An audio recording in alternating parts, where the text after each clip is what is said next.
Good evening, friends. Welcome back, all of you. In this video, I am going to playing a game. This is a playing game, but you have to be learn much and much more about it. इस video में मैं आपको cues प्रतियोगिता के माध्यम से ज्ञान दूंगा। कोशिश करूंगा मैं इन प्रश्नों को आपके सामने रखूं और आप प्रश्नों का उत्तर देखने से पहले आप अपना प्रश्न का उत्तर देने की कोशिश करें। ये एक क्यूज प्रतियोगिता है और इस तरह के वीडियो मैं बनाता रहूँगा। तो सबसे पहला प्रश्न है आपके लिए,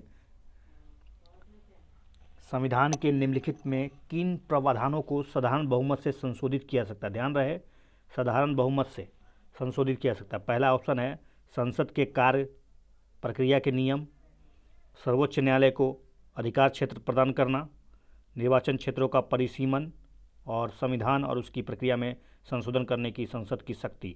तो आपको मेरे ख्याल से इसका सही जवाब मिल चुका होगा, क्योंकि ये बहुत ही आसान प्रश्न दिया गया है। क्योंकि इसमें आपको ध्यानपूर्वक चौथा पर विचार करना है कि क्या संविधान और उसकी प्रक्रिया में संशोधन साधारण बहुमत से हो सकता है। तो जी नहीं, ये बिल्कुल गलत है। तो इसका सही जवाब आपको मिल चुका होगा। जी हाँ, इसका सही जवाब 1, 2 और 3 है। 4 को काट दीजिए आप। संविधान और उसकी प्रक्रिया में संशोधन करने की शक्ति को विशेष बहुमत और राज्यों की सहमति से संशोधित किया जा सकता है, इसलिए चौथा ऑप्शन गलत था। आपको ध्यानपूर्वक ये प्रश्न जो है उसका लेवल आईएएस लेवल का है, इसलिए बिल्कुल घबराइए मत, बल्कि इसको ध्यानपूर्वक सुनिए। हो सकता है आपके लेवल से ज़्यादा हो, लेकिन कोशिश कीजिए इसको बार बार सुनने का। संविधान के कई ऐसे प्रावधान हैं जो अनुच्छेद 368 के दायरे से बाहर संसद के दोनों सदनों के साधारण बहुमत से संशोधित किया जा सकता है। आपको बता देता हूँ पहले कि अनुच्छेद 368 वो संविधान में संशोधन की बात करता है। कुछ संशोधन साधारण बहुमत से हो सकता है, जिसमें कुछ संशोधन ऐसे भी हैं जिसमें विशेष बहुमत चाहिए, और कुछ विशेष बहुमत के साथ साथ राज्यों के आधे राज्यों की सहमति भी जरूर है। लेकिन मैं इस क्वेश्चन में साधारण बहुमत की बात कर रहा था, तो इसके कुछ ऐसे प्रावधान आपको याद करने हैं जिसमें साधारण बहुमत से ही संशोधन हो सकता है। जैसे नए राज्यों का निर्माण करना हो या गठन करना हो, नए राज्यों का गठन और उसमें मौजूद क्षेत्रों के राज्यों के क्षेत्रों की सीमाओं में परिवर्तन करना हो, उसके नाम में परिवर्तन करना हो, या राज्यों में विधान परिषदों का उन्मूलन करना हो या निर्माण करना हो, जो आर्टिकल आपको 168 में मिलेगा और 169 में आप इसकी चर्चा कर सकते हैं। लेकिन मैं ज़्यादा आर्टिकल नहीं बताऊंगा ताकि आपको कन्फ्यूज ना हो।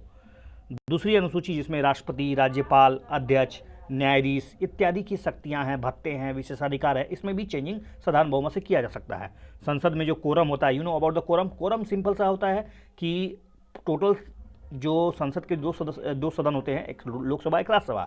लोकसभा में 545 उसका 10% चाहिए, और राज्यसभा में 250 का उसका 10% चाहिए। 10% अगर है तभी संसद की कार्यवाही प्रारंभ हो सकती है, वो भी पीठासीन अधिकारी के कहने पर। अर्थात अगर कोरम पूरा नहीं होता है तो संसद की कार्यवाही नहीं होगी। संसद में कार्य प्रक्रिया के नियम की बात हो, संसद और उसके सदस्यों और उसकी समितियों के विशेषाधिकार में संशोधन करने की बात हो, संसद में अंग्रेजी भाषा का उपयोग हो, ये सब सभी चीज़ें जो है साधारण बहुमत से किया जा सकता है। सर्वोच्च न्यायालय में जो अवर न्यायाधीशों की संख्या में अगर बात करनी हो, अवर न्यायाधीश का मतलब तदर्थ न्याय जो थोड़े समय के लिए होता है। सर्वोच्च न्यायालय के अधिकार क्षेत्र का अगर विस्तार करने की बात हो तो वो भी किया जा सकता है। राजभाषा का उपयोग हो, नागरिकता और अधिग्रहण और समाप्ति की बात करना हो। आपको पता है नागरिकता, जिसका आपको आर्टिकल 5 से 11 तक में जिक्र मिलेगा, और 11 में तो स्पष्ट रूप से लिखा हुआ है कि नागरिकता का अधिग्रहण और समाप्ति की पूरी तरह से जो शक्ति है वो सीधे सीधे पार्लियामेंट को है, इसमें राज्यों की कोई भूमिका नहीं है। संसद और राज्य विधानसभाओं के चुनाव की बात करें, निर्वाचन क्षेत्रों का परिसीमन, यू नो अबाउट द परिसीमन। परिसीमन का होता है कि एक पार्टिकुलर क्षेत्र में एक निर्वाचन क्षेत्र होता है, उसमें निर्वाचन क्षेत्र में जनसंख्या कितना होना चाहिए, कि ऐसा नहीं है कि अगर बाय द वे झारखंड के किसी राज्य में परिसीमन जो किया गया उसमें राज्यों की उसमें जो उपस्थित सदस्य जो खड़े हुए हैं उसकी संख्या उत्तर प्रदेश में उतने ही लोगों के लिए जो खड़ी संख्या का अलग अलग हो, ऐसा नहीं हो सकता है। चुनाव निष्पक्ष होता है और समान होना चाहिए, इसलिए परिसीमन किया जाता है हर 10 साल में।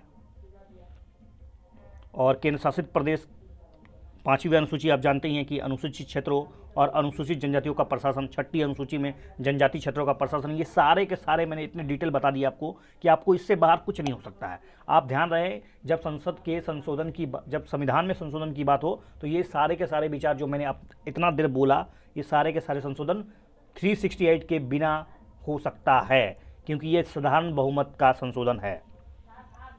अगला क्वेश्चन आपके सामने है, संसद संविधान के मूल ढांचे के तहत शामिल किन प्रावधानों को संशोधन नहीं कर सकती। सबसे पहले मैं आपको बताता हूँ कि मूल ढांचा होता क्या। देखिए, आपको इसके तहत मैं आपको 2-3 केस जल्दी जल्दी बता देता हूँ। एक गोरखनाथ का केस जो 1967 में आया था। इस गोरखनाथ केस में कहा गया था कि जो संसद है अर्थात पार्लियामेंट जो है वो मौलिक अधिकार में संशोधन नहीं कर सकती है, ऐसा गोरखनाथ केस में स्पष्ट किया गया था। लेकिन उसके बाद 1973 में अब तक के इतिहास का सबसे बड़ा जजमेंट आया था, जिसमें 13 न्यायाधीशों की संवैधानिक पीठ बैठी थी।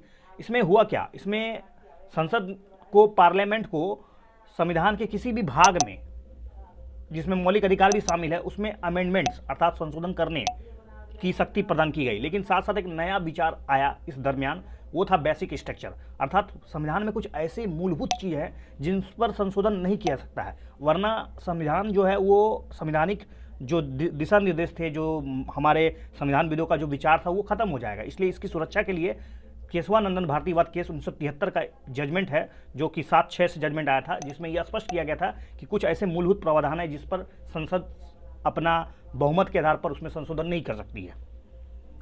तो अब आप प्रश्न इतना सुनने के बाद आपको बताना है कि इनमें से किस में संशोधन नहीं कर सकती है।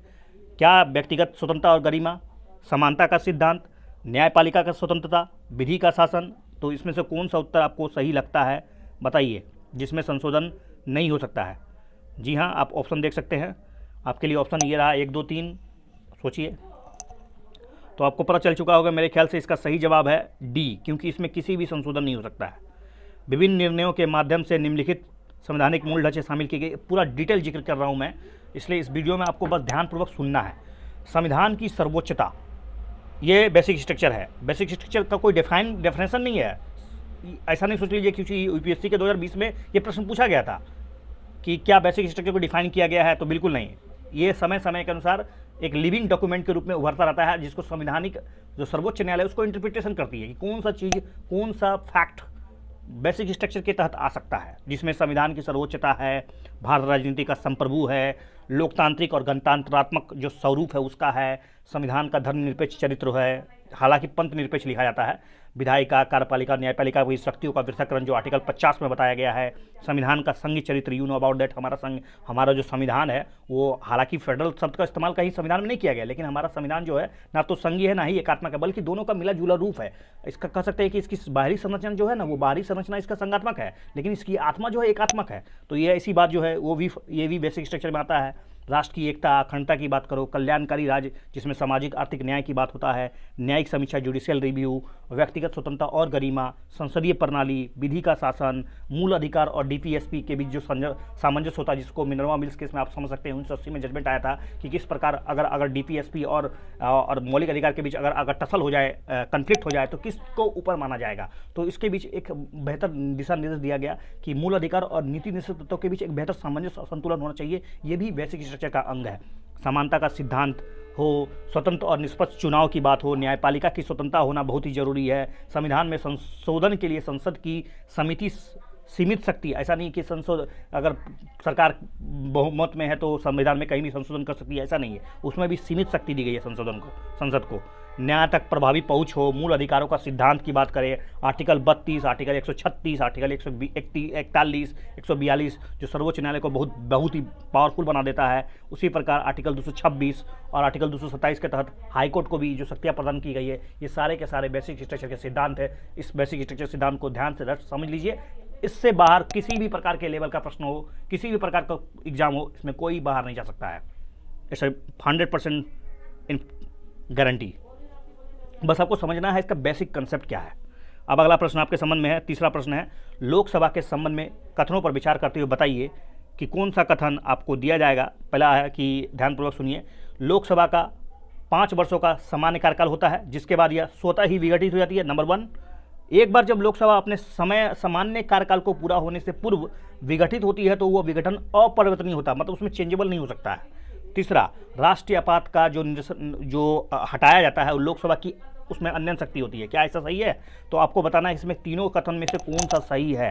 तो आपको पता चल चुका हो कि राष्ट्रीय आपात का जो लागू करने नहीं बल्कि हटाने की जो प्रक्रिया है लोकसभा की अन्य शक्ति नहीं है, ऐसा बिल्कुल नहीं लगता है। तो क्या बताइए इसमें कौन सा ऑप्शन सही है? जी हाँ, इसका सही जवाब आपको देखना पड़ेगा। जी हाँ, इसके लिए सही जवाब आपको बताइए, आपके सारे ऑप्शन यहाँ खुल चुके हैं। आप बताइए इसमें सही जवाब कौन सा है। ध्यानपूर्वक आप प्रश्न अगर सुने होंगे तो आपको, क्योंकि मैंने प्रश्न को थोड़ा बड़ा कर दिया इसलिए आपको अगले वीडियो में मैं छोटा करूंगा ताकि आप ऊपर वाले प्रश्न को फिर से देख पाएँ। जी हाँ, इसका सही जवाब बी है। क्योंकि तीसरा प्रश्न तो ऑटोमेटिक लोकसभा को पूरा तरह से पावरफुल नहीं बनाएगा, क्योंकि राज्यसभा का भी है। ठीक है, तो देखते हैं answer. Yes of course, Lok Sabha का विघटन दो तरीके से हो सकता है। लोकसभा का विघटन जो होता है दो तरीके से, एक तो स्वतः विघटन अर्थात हर 5 वर्ष में अपने कार्यकाल की समाप्ति पर, या फिर राष्ट्रीय आपात के दौरान विस्तारित अवधि के दौरान, जब राष्ट्रपति सदन को भंग करने का निर्णय लेता है जिससे वह करने के लिए अधिकृत कर होता है। एक बार जब लोकसभा अपने एक सामान्य कार्यकाल को पूरा होने से पहले भंग हो जाती है तो विघटन अपरिवर्तनीय होता है, उसमें फिर से आप चेंज नहीं कर सकते हैं। राष्ट्रपति द्वारा किसी भी समय आपातकाल की घोषणा रद्द की जा सकती है। इस प्रकार की जो घोषणा है वो संसदीय अनुमोदन की इसमें कोई जरूरत नहीं है, ना तो लोकसभा की और ना ही राज्यसभा की। इसलिए वो दिया गया तीसरा ऑप्शन था वो गलत था। मैंने ये कहा था कि राज्यसभा लोकसभा दोनों नहीं, जी नहीं, इसमें केवल राष्ट्रपति की सहमति ही काफ़ी है। इसके अलावा राष्ट्रपति को उस घोषणा को रद्द कर देना चाहिए यदि लोकसभा आपातकाल को समाप्त करने के संबंधित प्रस्ताव पारित कर देती है। अगर लोकसभा चाहती है कि आपातकाल को वापस ले लिया जाए तो राष्ट्रपति को लेना पड़ेगा। और इसी के साथ साथ अगर लोकसभा के 10% सदस्य भी अगर बात करते हैं तो ये भी पॉसिबिलिटी है स्पीकर के साथ। अगला प्रश्न आपके लिए, भारत का संविधान राज्यपाल के पद के लिए निम्नलिखित में से कौन सी शर्तें निर्धारित करता है? देखिए ध्यान से, राज्यपाल पद के लिए कौन सा संविधान निर्धारित करता है? ध्यान से, ये प्रश्न बहुत इंपॉर्टेंट है लेकिन इजी भी है। राज्यपाल को उस राज्य से संबंधित नहीं होना चाहिए जहां उसे नियुक्त किया गया है। ओके, दूसरा ऑप्शन है राज्यपाल को संसद के किसी भी सदन या राज्य विधानसभा के सदस्य नहीं होना चाहिए, दूसरा ऑप्शन। तीसरा ऑप्शन है राज्यपाल की नियुक्ति राज्य के मुख्यमंत्री से परामर्श करने के बाद ही की जानी चाहिए। आपके लिए ऑप्शन ये रहे और खुल जाता है ऑप्शन, तो बताइए इसमें कौन सा सही है। संविधान ने कौन सा बातें कहा है, तो इसका सही जवाब आपको मिल चुका होगा। जी हाँ, इसका सही जवाब केवल और केवल जो है वो डी है, अर्थात केवल 2 सही है। राज्यपाल को संसद के किसी भी सदन या राज्य विधानसभा के सदस्य का सदन नहीं होना चाहिए। यदि किसी ऐसे व्यक्ति को राज्यपाल के रूप में नियुक्त कर भी लिया जाता है तो उस सदन में उसकी सीट को उस तिथि से खाली माना जाएगा जिस दिन से वह राज्यपाल के रूप में पद ग्रहण कर लेते हैं।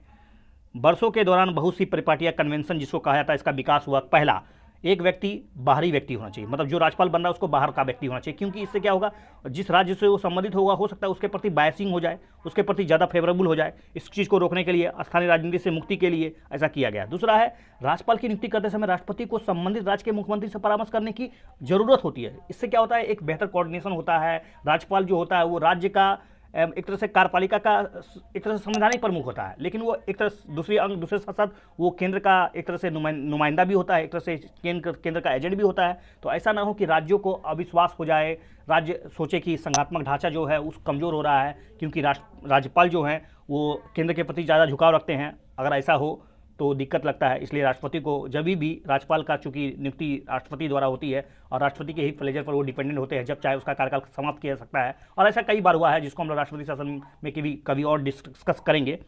तो आपको समझ में आ गया होगा कि मुख्यमंत्री से परामर्श करने से फायदा यही होगा कि संवैधानिक मशीनरी का सुचारू रूप से संचालन हो सके। हालांकि ये दोनों जो कन्वेंशन है उसको कई बार उल्लंघन किया जा चुका है।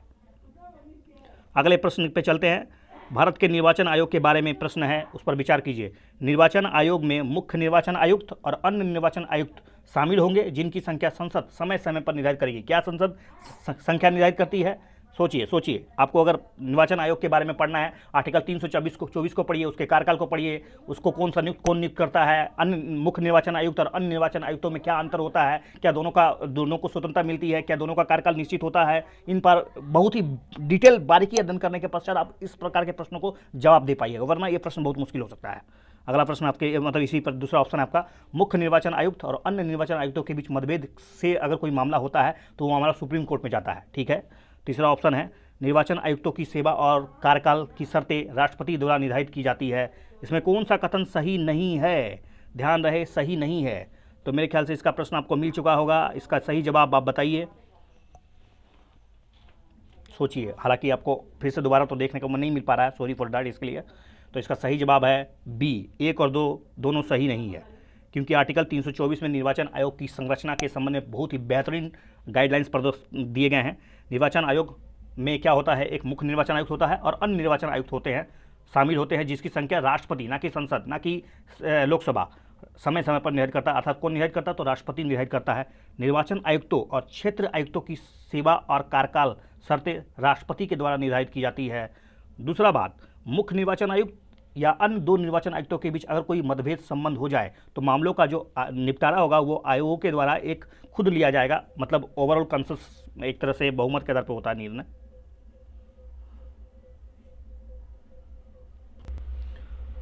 अगला प्रश्न है हिस्ट्री से, हड़प्पा सभ्यता की धार्मिक प्रथाओं के बारे में निम्नलिखित कथनों पर विचार कीजिए। इस बार आपका प्रश्न आपको सभी कुछ दिख रहा होगा ऑप्शन के साथ, तो एक धन्यवाद तो बनता है। चलिए, हड़प्पा सभ्यता की धार्मिक प्रथाओं के बारे में बताइए और विचार कीजिए, बताइए कि कौन सा कथन सही है। पहला, हड़प्पा सभ्यता के दौरान लिंग पूजा प्रचलित थी। दूसरा, धर्म की प्रकृति पुरुष प्रधान और पितृसत्तात्मक था। कौन सा कथन सही है? आपके ऑप्शन इस प्रकार हैं और इसके लिए सही जवाब, जी हाँ, आपको पता होगा धर्म की प्रकृति पुरुष प्रधान और पितृसत्तात्मक नहीं थी, बल्कि उसमें आपको पता होगा लिंग जो मातृ देवी की पूजा होती थी, धरती माता की पूजा होती थी, इसलिए बिल्कुल कहना गलत है कि पुरुष प्रधान था और पितृसत्तात्मक था, बिल्कुल नहीं। इसलिए इसका ऑप्शन केवल और केवल A is the right answer. केवल और ए केवल एक सही है। Let's discuss something about it. चलिए देखिए, मुख्य पुरुष देवता पशुपति थे, जिस पर सील या त्रिमुख और दो सिंह के साथ योग मुद्रा में बैठाया दिखाया गया है। बाद के समय में लिंग पूजा भी प्रचलित हुआ था। मुख्य रूप से देवी की पूजा की जाती थी, जो दर्शाती थी कि धर्म की प्रकृति पुरुष प्रधान नहीं थी। टेराकोटा की मूर्तियां में इसका चित्रण किया गया है, जिसमें उर्वरा की भूमि को दिखाया गया है। आप अगर हड़प्पा सभ्यता के बारे में अध्ययन करोगे, सिंधु घाटी सभ्यता के बारे में डिटेल अध्ययन करोगे और उसकी धार्मिक व्यवस्थाओं के बारे में अध्ययन करोगे, तो आपको ये समझ में आ जाएगा कि वहाँ पर किसी प्रकार का डिस्क्रिमिनेशन नहीं था, बल्कि पुरुष प्रधान सभ्यता का ना वो गलत है। अगला प्रश्न आपके स्क्रीन पर, बौद्ध इतिहास के संदर्भ में ये जो प्रजापति गौतमी कौन थी? बुद्ध चरित्र का रचनाकार, वह रानी जिसने बौद्ध धर्म के लिए सबसे अधिक वित्त संरक्षण दिया। तीसरा, अभिधम्म पिटक के लेखक थी, या फिर भिक्षुनी के रूप में नियुक्त होने वाली पहली महिला थी। हालांकि आपने इसका आंसर देख लिया है, इसलिए इसका सही जवाब, हालांकि सबको मालूम है प्रजापति गौतमी, चूँकि आपको पता होगा राहुल अर्थात मैं सिद्धार्थ की बात कर रहा हूँ, वो सिद्धार्थ जिनको बचपन में ही माँ छोड़कर चली गई, तो उसके बाद उसकी मौसी अर्थात गौतमी ने उनको पालन पोषण किया। और पहले चूँकि बौद्ध धर्म में शुरुआत में महिलाओं का प्रवेश वर्जित था, लेकिन आनंद के कहने पर गौतम बुद्ध ने पहली महिला के रूप में, भिक्षुनी के रूप में जिसे नियुक्त किया, वह थी उनकी खुद मौसी अर्थात प्रजापति गौतमी। चलिए डिस्कस हो गया। प्रजापति गौतमी बुद्ध की मौसी थी और बौद्ध परंपरा में वह दीक्षा प्राप्त करने वाली पहली महिला थी, जो उसने सीधे गौतम बुद्ध से प्राप्त की थी और वह पहली भिक्षुनी बन गई थी। अगला प्रश्न आपकी स्क्रीन पर, निम्नलिखित कथनों पर विचार कीजिए। इंडो ग्रीक ने शासकों के नाम और चित्र को दर्शाने वाले पहले सिक्के जारी किए थे। दूसरा ऑप्शन है कुषाण और गुप्त दोनों ने सोने सिक्के जारी किए।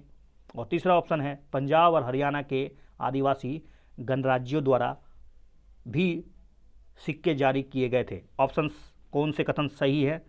ए, B, N, C and D इस प्रकार है। सोचिए इसका सही जवाब। इंडो ग्रीक ने, जी हाँ, कुषाण और गुप्त ने पंजाब और हरियाणा के आदिवासी गणराज्यों के द्वारा भी सिक्के जारी किए गए थे। तो इसका सही जवाब है 1 and 3। D is the right answer. Absolutely B is the right answer. 1, 2 and 3 all are correct. Indo Greek के शासकों के नाम और चित्र दर्शाने वाले सिक्के जारी किए गए। इंडो ग्रीक के शासकों ने क्या किया? अपने नाम पर चित्र बनाए, दर्शन बनाए, सिक्के पर जारी किए, जिन्होंने उपमहाद्वीप उत्तर और पश्चिम भाग पर उनका नियंत्रण था इंडो ग्रीक का। कुषाण और गुप्त ने भी सोने सिक्के जारी किए थे। आदिवासी गणराज्यों के द्वारा भी सिक्के जारी किए गए थे, जैसा कि पंजाब और हरियाणा के पहली शताब्दी में पुरातत्वविदों ने योद्धे द्वारा जारी किए गए कई हजार तांबों के सिक्के का पता लगाया। अगला क्वेश्चन है 1857 के विद्रोह से और उनके केंद्रों पर विचार कीजिए कि बताइए कि कौन सा केंद्र जो है सही मिलान है, कौन सा सुमेलित है। केंद्र दिया गया दिल्ली, क्या दिल्ली से नाना साहब थे? लखनऊ बेगम हजरत महल, बिहार खान बहादुर खान और फैजाबाद मौलवी Ahmadullah. This is simplest question I think you know. Delhi से नाना साहब बिल्कुल नहीं थे, लखनऊ से बेगम हजरत महल थी, जी हाँ। बिहार से खान बहादुर खान नहीं थे, बल्कि महान कुंवर सिंह, और फैजाबाद से मौलवी अहमदुल्ला। ये सही है। तो आपका बी और 2 और 4 सही है, तो 2, 4 C is the right answer of course. तो देख लीजिए, दिल्ली से जनरल बख्त खान थे और बिहार से कुंवर सिंह थे, इसलिए वो ऑप्शन आप छाड़ सकते थे। This is the repeated question which ask many examination in many examination. This प्रश्न बिहार के बीपीएससी में पूछा गया था इस प्रकार का प्रश्न। अगला क्वेश्चन है, स्वदेशी आंदोलन की विशेषताओं में निम्नलिखित में कौन सी विशेषता स्वदेशी आंदोलन से जुड़ी हुई है? यू नो अबाउट द स्वदेशी आंदोलन जो कि बंगाल विभाजन के मतलब जब घोषणा होने वाली थी तो इसके विरोध में प्रदर्शन करने के लिए 1907 में स्वदेशी आंदोलन की शुरुआत की गई थी। और इसमें इससे जुड़ी हुई घटनाएं आपको पता होगा कि बंगाल विभाजन के विरोध में राखी बांधा गया, हिंदू मुस्लिम एकता की बात की गई, तो उसमें आत्मनिर्भरता पर बल दिया गया था, किसानों की व्यापक भागीदारी थी, सांस्कृतिक पुनरुत्थान हुआ था। तो सही उत्तर का चयन कीजिए और बताइए कौन सा कथन सही है। क्या किसानों की व्यापक भागीदारी थी इसमें? चलिए, इसका सही जवाब आई थिंक आप दे चुके होंगे। जी हाँ, इसका सही जवाब सी है। स्वदेशी आंदोलन की कुछ विशेषताएं इस प्रकार देखिए। विदेशी वस्तुओं का बहिष्कार करना, विदेशी कपड़ों का बहिष्कार, सार्वजनिक रूप से उसको जलाना, होली जिसको बोलते हैं। दूसरा, विदेशी निर्मित नमक या चीनी का बहिष्कार करना, धोबी द्वारा विदेशी कपड़ों को धोने से मना कर देना, सार्वजनिक बैठक करना, जुलूस करना, जनसमूह करना, लोकप्रिय अभिव्यक्त मतलब बाहर आना, अपने विचार को प्रकट करना, स्वयंसेवक बनाना। अश्विन कुमार दत्त ने स्वदेश बांधव समिति का गठन किया था। जनसमूह था एक प्रकार का जो शक्तिशाली बनकर उभर रहा था। पारंपरिक लोकप्रिय त्यौहार और मेला का उपयोग किया गया था। इस अवसर पर जनता का तक पहुंचने का एक बहुत ही बेहतरीन माध्यम था। तिलक के गणपति शिवाजी त्यौहार न केवल तिलक का गणपति और शिवाजी त्यौहार न केवल पश्चिमी भारत में बल्कि बंगाल में भी स्वदेशी प्रचार का माध्यम बन चुका था। बंगाल में पारंपरिक लोक रंग मंच का उपयोग इसके लिए किया जा रहा था। आत्मनिर्भरता, आत्मशक्ति पर बल दिया जा रहा था। राष्ट्रीय गरिमा, सम्मान, आत्मविश्वास और गांवों के सामाजिक और आर्थिक उत्थान का संकेत देता था। इसमें किसानों की सीमित भागीदारी थी, इसलिए वो ऑप्शन गलत था कि इसमें व्यापक भागीदारी। जी नहीं।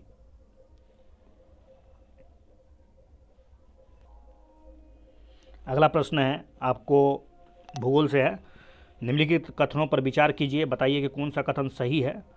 पृथ्वी की क्रस्ट पृथ्वी की सभी प्रमुख परतों में सबसे पतली है। ओके। दूसरा, महासागरीय क्रस्ट की तुलना में महाद्वीप क्रस्ट मोटी होता है। महासागरीय क्रस्ट मुख्य रूप से मैग्नीज और लोहा पाया जाता है। कौन सा कथन सही है? Option shear. पृथ्वी की क्रस्ट क्या पृथ्वी की सभी परतों में सबसे पतली होती है? ओके। दूसरा, महासागरीय क्रस्ट की तुलना में महाद्वीप क्रस्ट मोटा होता है। और तीसरा, महासागरीय क्रस्ट मुख्य रूप से क्या मैग्नीज और लोहा पाया जाता है? तो इसका सही जवाब आपको मिल चुका होगा, क्योंकि तीसरा ऑप्शन जो है वो बिल्कुल ही गलत है। इसलिए इसका सही जवाब है ए इज द राइट आंसर। पृथ्वी की सतह की जो ऊपरी परत है उसको क्रस्ट कहा जाता है। क्योंकि पृथ्वी 3 परतों से मिलकर बना है, भूपर्पटी, क्रस्ट, कोर। तो यह सभी परतों में सबसे पतली होती है, सबसे पतली। जी हाँ, इसकी मोटाई केवल और केवल 35 किलोमीटर वो महाद्वीपों में होता है और महासागर में तो 5-6 किलोमीटर होता है। महाद्वीप क्रस्ट मुख्य रूप से खनिज सिलिका और एल्यूमिना से बना होता है, जिसे सियाल भी कहा जाता है। जबकि महासागरीय जो क्रस्ट है वो मुख्य रूप से सिलिका और मैग्नीशियम से पाया जाता है, इसी कारण इसको सीमा भी कहा जाता है। अगला क्वेश्चन आपके लिए इस प्रकार है। दूसरा प्रश्न है, पृथ्वी के भीतर हॉट स्पॉट भूतापीय ऊर्जा का उत्पादन करने में मदद करते हैं। ये हॉट स्पॉट क्या है? ऑप्शन सी है इस प्रकार। अब बताइए कि मेंटल जो दूसरा हिस्सा होता है पृथ्वी का, दूसरा परत, मेंटल के अंदर तीव्र दबाव का क्षेत्र है। क्रस्ट में स्थित वह क्षेत्र जहां गर्म पिघली हुई चट्टानें जमा हो रही है। पृथ्वी की सतह पर उच्च ज्वालामुखी वाला क्षेत्र है, या फिर ऊपरी मंडल के भीतर तीव्र चुंबकीय गतिविधि वाला क्षेत्र है। पृथ्वी का जो ये हॉट स्पॉट है वो क्या होता है? चलिए, इसका सही जवाब B is the right answer.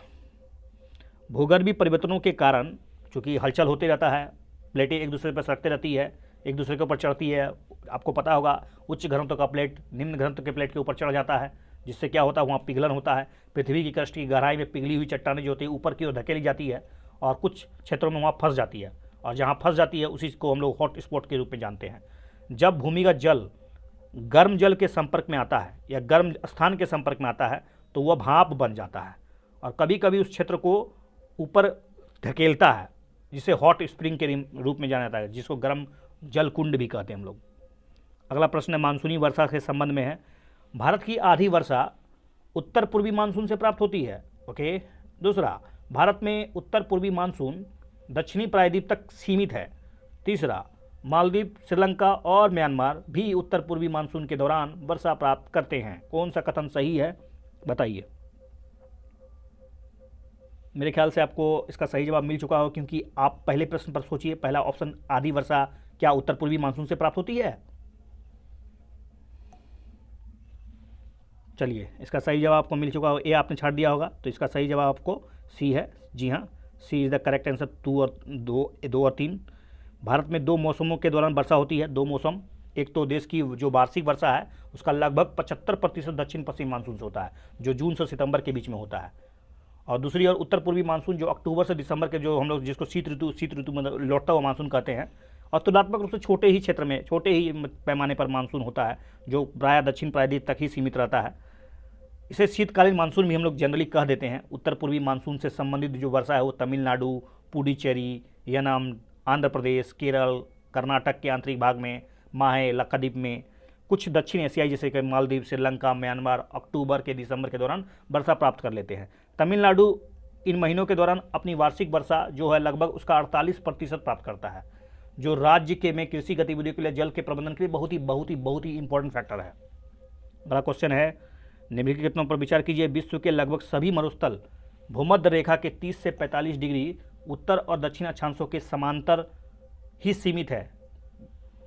दूसरा ऑप्शन है, मरुस्थल द्वीपों के पश्चिमी भागों में व्यापारिक पवनों के क्षेत्र में स्थित है, जहां व्यापारिक पवनें अपतटीय रूप से प्रभावित होती है। कौन सा कथन सही है, सोचिए।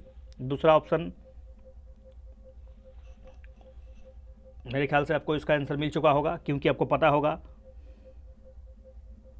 चौथा प्रश्न का जवाब, जी हाँ, इसका सही जवाब केवल और केवल आपको B is the right answer, क्योंकि विश्व के लगभग जो सभी मरुस्थल वो 15 से 30 डिग्री उत्तर और दक्षिण अक्षांशों के बीच पाए जाते हैं। 15 से 30 डिग्री दक्षिण और उत्तर दक्षिण अक्षांशों के बीच में आते हैं। मरुस्थल जो होता है वो महाद्वीप के पश्चिमी भागों में व्यापारिक पवनों के क्षेत्र में स्थित होता है।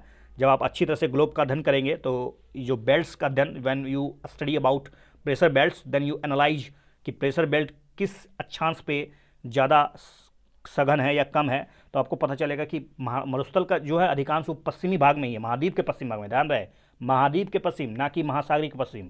महाद्वीप के पश्चिमी भागों में पवनों, व्यापारिक पवन के क्षेत्र में होता है, जहाँ व्यापारिक पवनें अपतटीय रूप से प्रभावित होती है। इनके किनारे पर क्या होता है, ठंडी धाराएं बहती है, जो कि डेसिकेशन, अर्थात desiccation effect, you know about that, जहाँ वर्षा नहीं होती है। मतलब डेसिकेशन मतलब वहाँ पर चूंकि निम्न धारा, बहुत ठंडी धारा होती है तो दबाव बहुत उच्च हो जाता है। जब दबाव उच्च हो जाता है तो हवाएं नीचे उतरती है, और नीचे उतरने वाली हवाएं वर्षा नहीं कराती है, इसलिए वहाँ मरुस्थल क्रिएट होने का एक कारण बनता है, जिससे शुष्कता पैदा होता है। इस तरह से मरुस्थल उष्ण कटिबंध गर्म मरुस्थल ट्रेड विंड्स डेजर्ट कहलाते हैं। जैसे विशाल जैसे सहारा मरुस्थल है, अरब है, ईरान का मरुस्थल है, थार का रेगिस्तान है, कालाहारी है, नामीबिया का है, अटाकामा रेगिस्तान है, ग्रेट इंडियन डेजर्ट, ऑस्ट्रेलिया का जो डेजर्ट है वो दक्षिण पश्चिम यूएसए का डेजर्ट, उत्तर मैक्सिको का मरुस्थल, ये सारे के सारे 15 से 30 डिग्री अक्षांश के बीच में फंसे हुए हैं, और सारे के सारे महाद्वीप के पश्चिम इलाके में हैं, चूँकि वहाँ पर महासागरीय ठंडी धाराओं का प्रभाव होता है, शुष्कता उत्पन्न होती है और वर्षा बिल्कुल नहीं होती है। मध्य अक्षांशों के महाद्वीप के आंतरिक भागों में गोबी और तुर्कमेनिस्तान जैसे मरुस्थल उच्च तापमान होता है। अगला प्रश्न, पांचवा प्रश्न है, उष्ण आर्द्र ग्रीष्मकाल, शीत शुष्क शीतकाल, अत्यधिक वार्षिक तापांतर, वर्ष भर वर्षा किस प्रकार की जलवायु की विशेषता है? पहले तो उष्ण आर्द्र ग्रीष्मकाल होता है, शीत बहुत ही शुष्क होता है, अत्यधिक वार्षिक टेम्परेचर डिफरेंसेस होता है, वर्ष भर वर्षा होती है। किस प्रकार की जलवायु की विशेषता है? मेरे ख्याल से इसका आंसर आपको पता चल चुका होगा। जी हाँ, इसकी सही जवाब बताइए। उष्ण आर्द्र शीतकाल, उष्ण आर्द्र ग्रीष्मकाल, शीत शुष्क शीतकाल, अत्यधिक वार्षिक तापांतर, वर्ष भर वर्षा। इसका सही जवाब है चीन तुल्य जलवायु। इस प्रकार की जलवायु उष्ण कटिबंधीय अक्षांशों में महाद्वीपों के पूर्वी सीमांत क्षेत्रों पर उष्ण कटिबंध के निकट पाई जाती है। इसलिए इसमें ग्रीष्मकाल के दौरान समान अक्षांश पर पाई जाने वाली भूमध्य सागरीय जलवायु की तुलना में ये अपेक्षाकृत अधिक वर्षा कराती है। वास्तव में यह चीन के अधिकांश हिस्सों में पाई जाती है, जो मानसूनी जलवायु का संशोधित रूप है।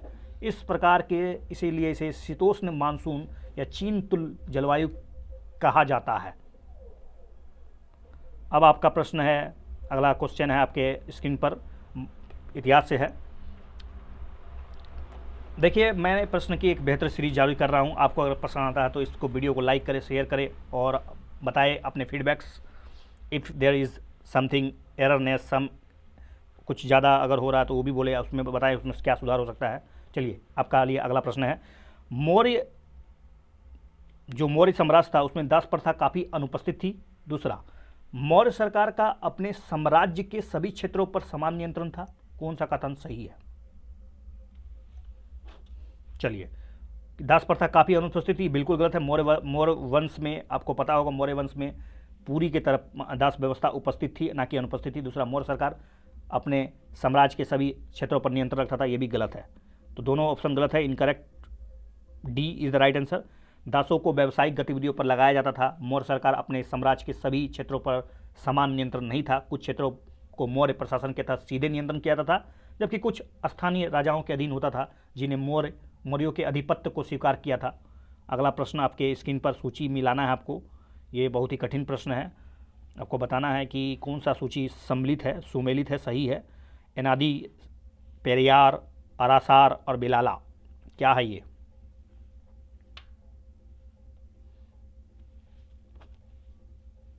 तो कौन सा सुमेलित है, सही उत्तर चयन कीजिए। इसका ऑप्शन आपका यहाँ इस प्रकार है, मिलाइए।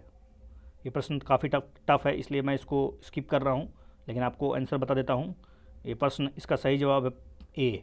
चलिए, इसको याद कर लेना ही उचित रहेगा आपके लिए। एनादी जो है वो 5वां है, सेना के कैप्टन थे। पेरियार तो आपको पता होगा कम से कम पेरियार के बारे में, चौथा कृषि मजदूर।